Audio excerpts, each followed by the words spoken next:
O capítulo 2 do Estatuto diz que o ingresso nas Forças Armadas ocorre de 3 formas: incorporação, matrícula ou nomeação.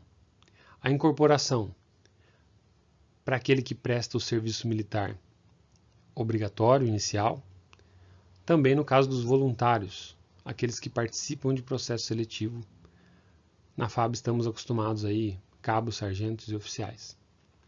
A matrícula nas escolas de formação. A nomeação é um ponto um pouco diferente daquilo que estamos habituados a ver no dia a dia.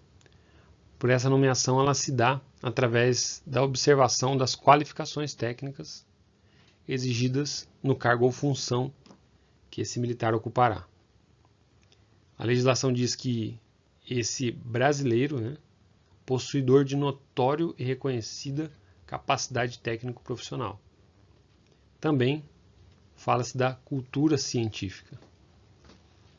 Talvez esse processo, para exemplificar, de major da FAB, venha de encontro com essa capacidade técnico-científica aí.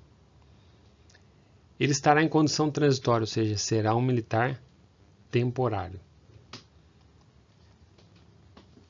E a inclusão também, que fala-se dessa nomeação, se dá em grau hierárquico compatível com sua idade, atividades fins e responsabilidades que lhe serão atribuídas. Por isso o cargo de major aqui se encaixa muito bem naquilo que nós falamos. Já a matrícula nas escolas de formação de oficiais, da ativa e da reserva ou também de graduados, levará em conta alguns quesitos. Nacionalidade, como vimos na última aula, para oficiais brasileiro nato, para graduados naturalizados, além de ser brasileiro, claro, para todos os casos. Idade, aptidão intelectual, se dá através da prova escrita, dos concursos. A capacidade física, ela é atestada através dos testes físicos, psicológicos e até mesmo teste físico. Idoneidade moral, a vida pregressa do candidato. Interessante que aqui exclui-se, para a matrícula nas escolas de formação, aquele que tem exercido ou exerce atividades prejudiciais ou perigosas à segurança nacional. Eu paro aqui, faço um adendo sobre o conceito de segurança nacional. A segurança nacional, ela entende-se também pela soberania nacional no que tange às suas fronteiras. A segurança nacional também, ela relaciona essas atividades com as instalações militares, os materiais utilizados pelos militares e outras formas também de violação da segurança nacional.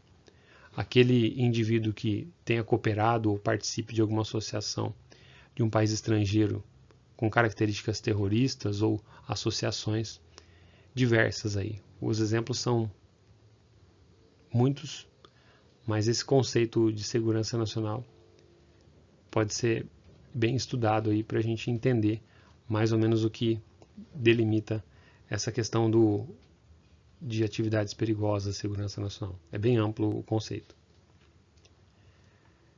E o disposto nesse artigo e no anterior aplica-se aos candidatos aos quadros de oficiais. E ele fala nessa questão aqui de exigir diplomas, de ensino superior reconhecido pelo governo federal. Claro, um diploma reconhecido pelo MEC, para aqueles que precisam de provas de títulos. Existe uma legislação específica do serviço militar que fala da convocação em tempo de paz. Mas no parágrafo 1º diz o seguinte, que no tempo de paz, independentemente de convocação, os integrantes da reserva poderão ser designados, aqui grifo designados, para o serviço ativo, em caráter transitório e mediante aceitação voluntária. Em tempo de paz, a aceitação é voluntária, ela não é compulsória. Ele pode ser designado para um serviço ativo, mas olha o caráter aqui, transitório. Mesmo ele sendo chamado, eles não serão de carreira. O disposto no parágrafo anterior será regulamentado pelo Poder Executivo, ou seja, a Presidência da República falará sobre essa questão de convocação. Agora, mobilização também regulada em legislação específica. Claro que a mobilização tem uma amplitude um pouco maior, entendo eu, né, do que uma convocação, uma mobilização.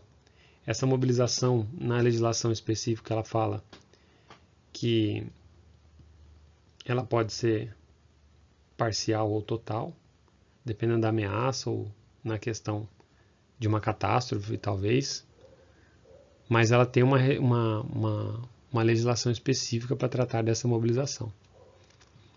Ok? Então, o que seria uma mobilização em linhas gerais aqui? O grau de aptidão que as Forças Armadas têm em absorver recursos humanos ou se beneficiar desses recursos humanos para alguma atividade. Então, como nós vimos naquela questão dos componentes da reserva, né? Existe uma demanda e um determinado grupo de elite de uma polícia de algum estado podendo ser mobilizado para atuar. É uma possibilidade. E interessante aqui também, que nesse parágrafo aqui único, a incorporação de deputados federais e senadores, vírgula, embora militares. Aquele militar que se candidatou a deputado, ele saiu para reserva remunerada proporcional. Ele tem condição ainda de ser incorporado novamente, e ainda que em tempo de guerra, olha, numa situação mais extrema, ele dependerá de licença da Câmara respectiva. Então, não é só mobilizar. Então, a Câmara ainda precisa permitir a licença desse cidadão para voltar às fileiras das Forças Armadas.